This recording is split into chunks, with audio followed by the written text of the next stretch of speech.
إن الحمد لله نحمده ونستعينه ونستغفره ونعوذ بالله من شرور أنفسنا ومن سيئات أعمالنا من يهده الله فهو المهتد ومن يضلل فلا هادي له أشهد أن لا إله إلا الله وحده لا شريك له وأشهد أن محمدًا عبده ورسوله يا أيها الناس اتقوا ربكم الذي خلقكم من نفس واحدة وخلق منها زوجها وبث منهما رجالا كثيرا ونساء واتقوا الله الذي تساءلون به والأرحام إن الله كان عليكم رقيبا. لپاش سپاس و ستایشێکی بێهامتا بۆ کردگاری مەزن و داواکردنی درود و ڕەحمات بۆ سەرگیانی پاکی پێشەوای مرۆڤایەتی محەممەد صلی الله تعالى عليه وسلم. سولەیمان عليه السلام پێغەمبەرێکی مەلیک و گەورە لەسەر زەویە لە دوای ئەوەی کە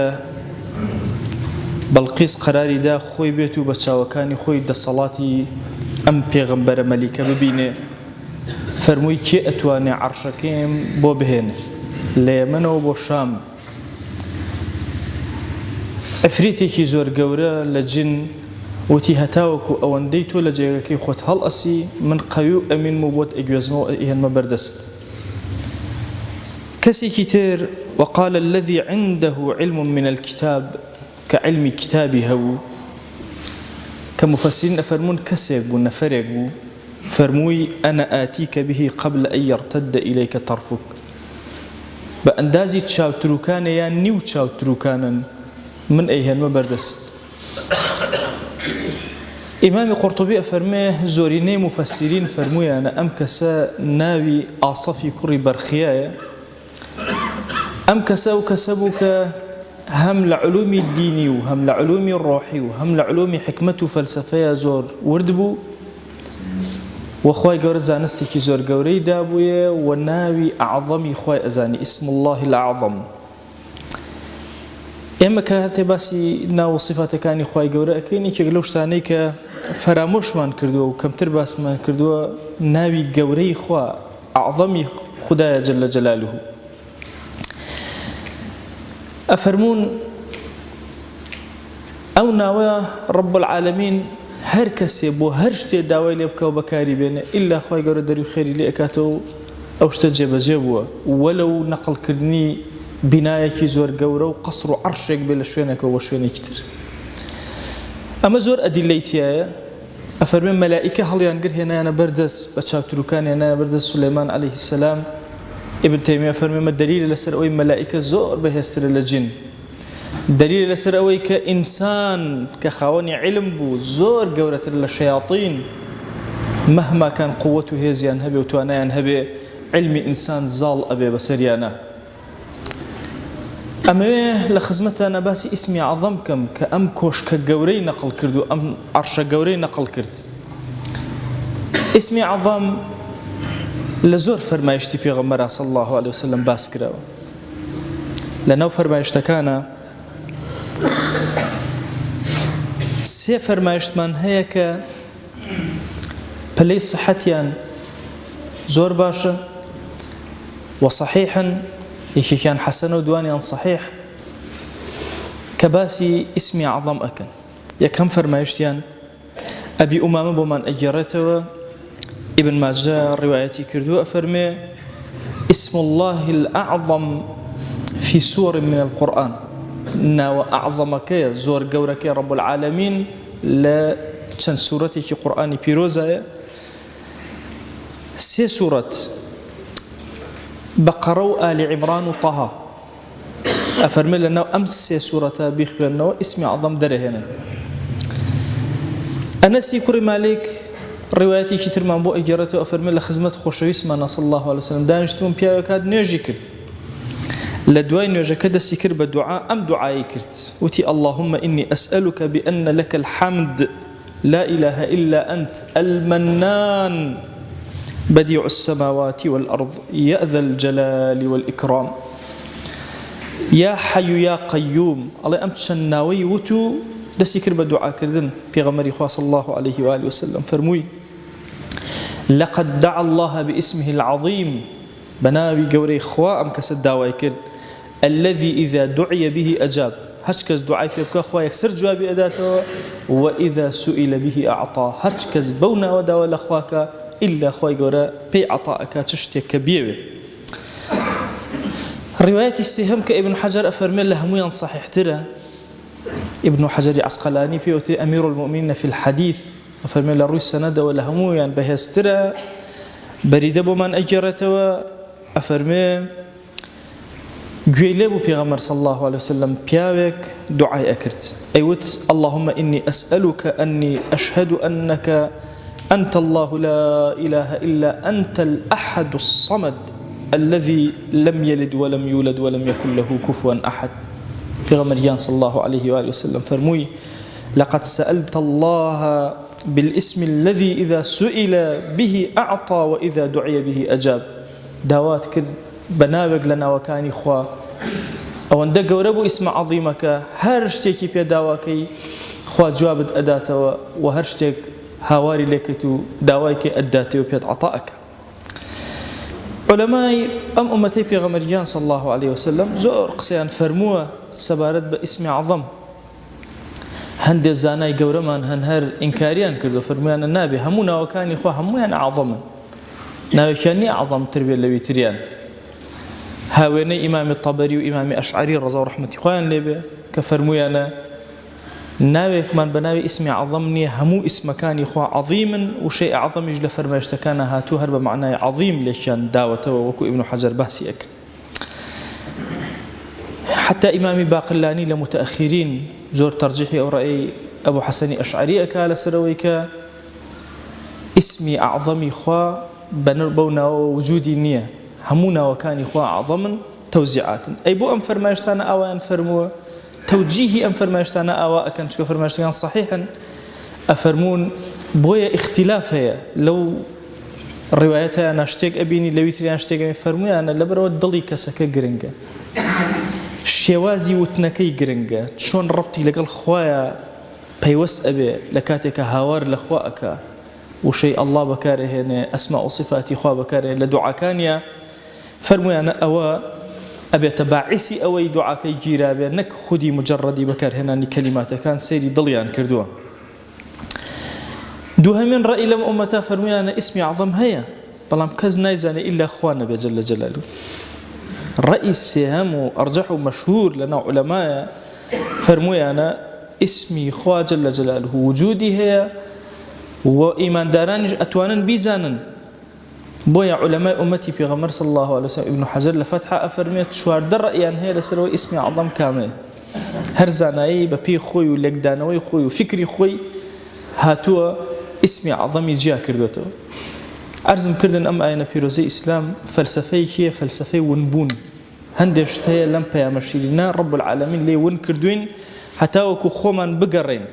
شوي قدر ما ليونا اسمي عظم ما ليونا بوي عودالي بين بقرين زور بكار بينين أما هدفك يا هندك فرميانا بريتيلا هو الله وتوانا وشي هو هندي فرمان الله بتنها هندي فرمان الله الرحمن الرحيم هندي فرمان الرحمن الرحيم الحي القيوم هندي فرمان الحي القيوم الحنان المنان البديع السماوات والأرض ذو الجلال والإكرام هندي فرمان الله لا إله إلا هو الأحد الصمد الذي لم يلد ولم يولد ولم يكن له كفوا أحد هندي فرمان وشي ربي دجر دبارك توكات اسمي عظم هندي فرميانا دعاء يونس لا إله إلا أنت سبحانك إني كنت من الظالمين هندي فرميانا هو الله الذي لا إله إلا هو رب العرش الكريم زوري كش فرميانا كلمة توحيد وشي لا إله إلا الله اسمي عظمي تيا زوريني علماء لنا مذاهب كان رأيا أو هايك وشي الله أم كلمة عظيمة كدلالتك لسر الزهدي إخوة جل جلاله فرميانا أكمل وأجمل وكان إخوة جل جلاله همي لو كان ما كوبته اسمي عظم أويا ابن القيم رضا ورحمة خواه لبه، إمام الطحاوي، خطيب الشربيني، شافعي، أبو البقاء فتوحي، همو أمانة فرميانا لو شيء الله يا در أكبه. إمام غزالي فرميتنا لشش ناوي خواه دراسة كردو لشش ناوي خواه اسمي أعظم دركه. أيش فرد حي قيوم حكم عدل قدوس سيجعل الله بعد عسر يسرا. بوي خوي لبيش همو دعايك أو دعاي خردو. ابن تيمية أفرمي لو شيء حي قيومة هستم بيكردو. بوي رحمتي خوي لبيني دعاي نجي بيانيك أكرت حتى وكو قامت أكرات شلجر أيود يا حي يا قيوم برحمتك أستغيث. أي فرموش كسي أما بلا ضلي منور أبي بنور إيمان وتجديد إيماني أبي. أجر شيء فرماشتكي لسرنية بلام تجربة أو زانا جورانة. كاتك كباسي اسمي عظم أكين إما يكسر فكر من بوم مادة أروى. أما نوع اسمي عظم بزانين قران كاريق لقردونا دروسكين. أما نوع كوشكي بالقيس بخومن بهنين. اسمي عظم فيربوني بو أوي كتوي إيمان دار بيوسكاته ولا دعاء كان تاب خوا جل جلاله. تصور كنيك لهلكاني إما وكم التي كرد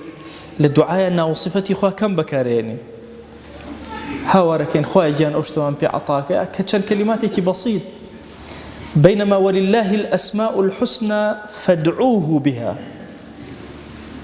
هدفي سرك علماء أفرمون لبوني أسماء وصفات أو كبوه أمن بردس كوتو بيشاو من كوتو لقرآن وسنة بومن بيان كراوة أو كالدعاء بيبكين أبي ببارينوا إما حتى وكجاري وهي أمرين يكجر بيا فتاح هاورناكين هاتشي درجاي لمن داخره وكشي فتاح هناك هاتشي درجاي رزق اللي داخره وكشي الرزاق هناك أتبت توبكي كشي هاوار بو غفور ناكي أتبي الرحمة بيبكى هوال للرحيم ناكي للرحمن ناكي للرؤوف ناكي بويا إما زود بيسمان بويا مراجعي خومان كي لمسألة أسماء وصفاته أسماء وصفات بو مناقشات جدلي أمر نية يكي تأويلك ويكي تفويضك ويكي نأزانم تثبيتك أسماء وصفات بو الدعاء بيبكي ويبلاليته ويزليل بي لبردم خوايا بيان بو أوي توبزاني تقدان لدرجة رب العالمين تنهاب وشيك نية همونا وصفات كان إخوة قريب دي بهوني تولنا ودعاء كان تو برزكي تولعل رب العالمين دارو خير اللي أكاته بويا تيكتشوني هدف كان زور زري لأمتي بيغمر داوة صلى الله عليه وسلم تصور كان أوفر ما يشتيك باسي أوك رب العالمين لكوتاي شواية أسباني دنيا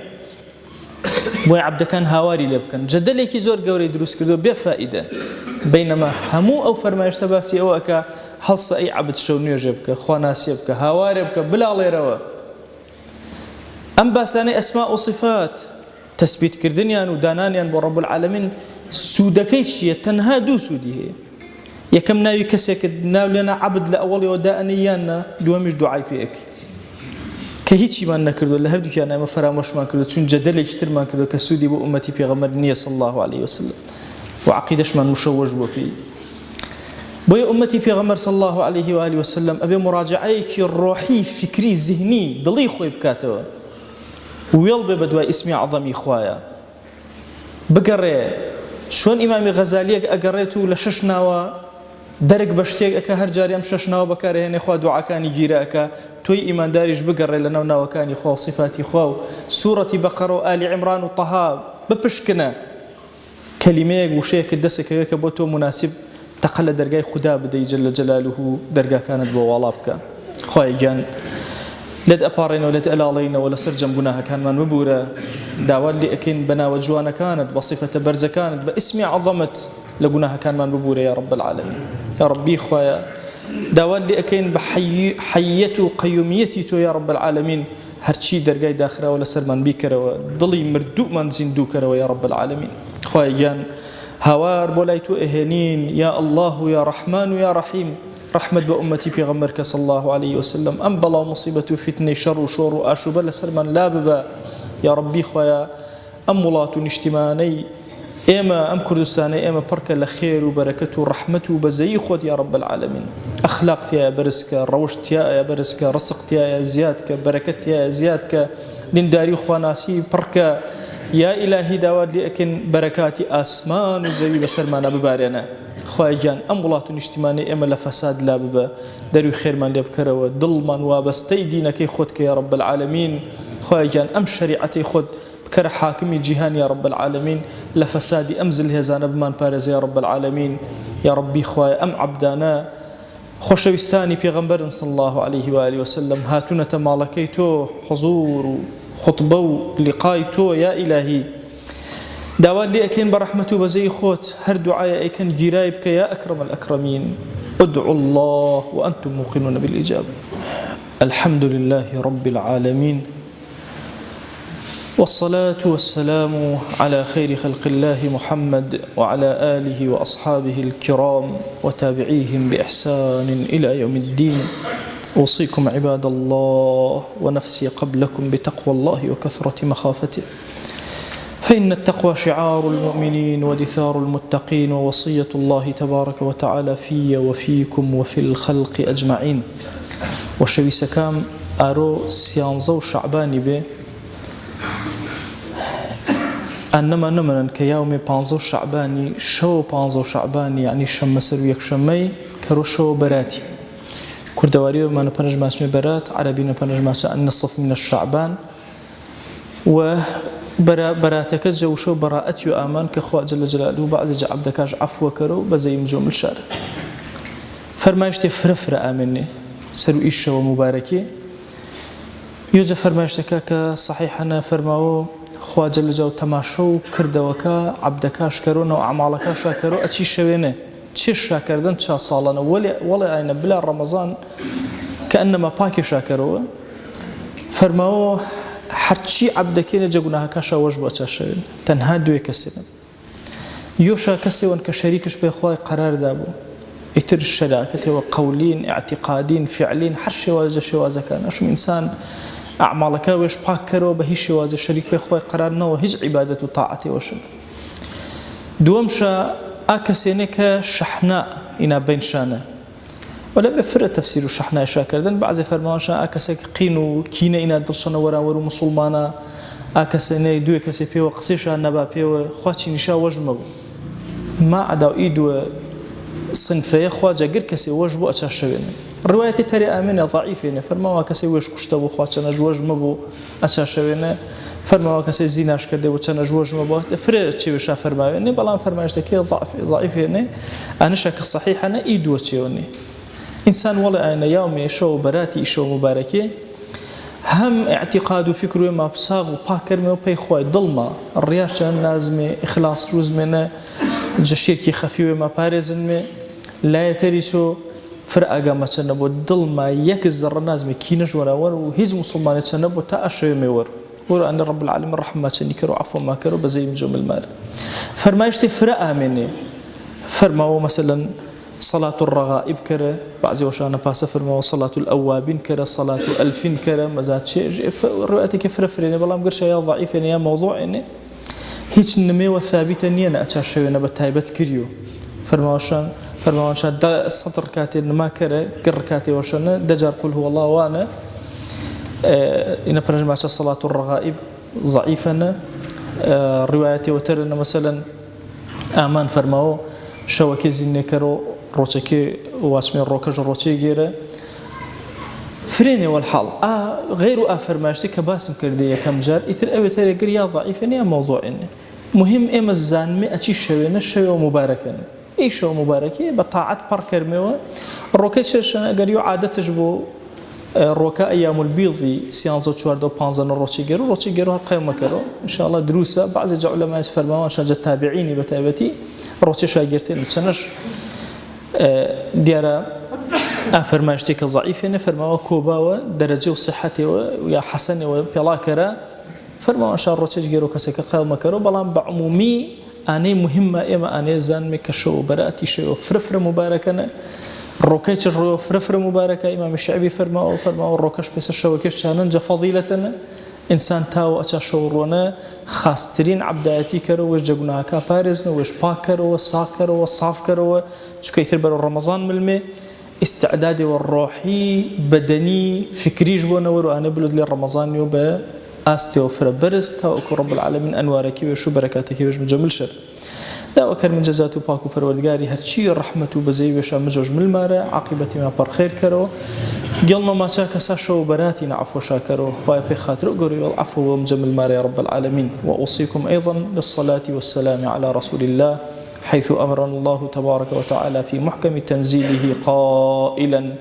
إن الله وملائكته يصلون على النبي يا أيها الذين آمنوا صلوا عليه وسلموا تسليما. اللهم صل على سيدنا محمد وعلى آل سيدنا محمد وبارك على سيدنا محمد وعلى آل سيدنا محمد كما صليت وباركت على إبراهيم وعلى آل إبراهيم إنك حميد مجيد. اللهم اغفر للمؤمنين والمؤمنات وللمسلمين والمسلمات ولمن أنشأ هذا المكان. اللهم أعز الإسلام والمسلمين وأهلك الكفرة والملحدين. اللهم انصر من نصر الدين واخذل يا رب من خذل الإسلام والمسلمين. اللهم آت نفوسنا تقواها فزكها أنت خير من زكاها أنت وليها ومولاها. آمين آمين والحمد لله رب العالمين. أقم الصلاة يرحمك الله.